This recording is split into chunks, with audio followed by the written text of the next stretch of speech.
Aujourd'hui, ces îles paradisiaques sont en sursis.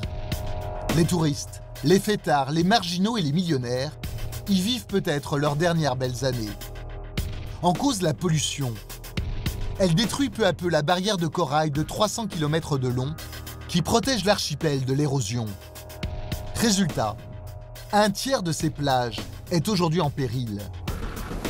Le phénomène est accentué par le réchauffement climatique et les ouragans de plus en plus dévastateurs qui frappent la région.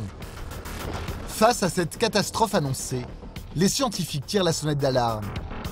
Comme Dan Burdeno, un jeune océanographe de 28 ans. Si on perd la barrière de corail, on sera sans défense contre la puissance des vagues. Dans 50 ans, tout ce quartier sera sous l'eau. C'est effrayant de penser à ce qui pourrait arriver si on perd la barrière.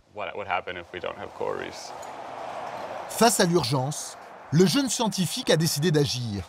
Avec son équipe, il a mis au point un procédé révolutionnaire pour faire pousser du corail à grande échelle et peut-être sauver la barrière. Ça, c'est notre arbre à coraux. Quand il est immergé dans l'eau à 5 mètres de profondeur, ça permet aux coraux d'avoir accès aux nutriments, à la lumière du soleil et aussi d'avoir assez d'espace pour grandir. Les coraux adorent ce système. Ça peut paraître rudimentaire, mais ce concept ingénieux a été copié dans le monde entier car le corail est dur à faire pousser. C'est bon. À 5 km des côtes, une ferme d'élevage sous-marine. 6000 mètres carrés de corail. Une véritable forêt artificielle.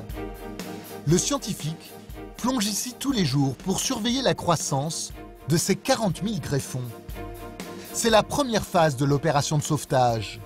Ensuite, il faut transplanter les greffons sur le récif pour consolider la barrière. Ce sont des animaux qui vivent en colonie. Ils prennent du calcium dans l'eau et durant leur croissance le transforment en pierre. Et petit à petit, ils se développent les uns sur les autres. Et c'est ça au fil des siècles qui forme la roche de corail. Et à la fin, ça fait une barrière qui nous protège des vagues. En 10 ans, Dan et ses collègues ont déjà effectué plus de 80 000 greffes à la main sur une vingtaine de sites. Ils espèrent ainsi parvenir à restaurer totalement la barrière.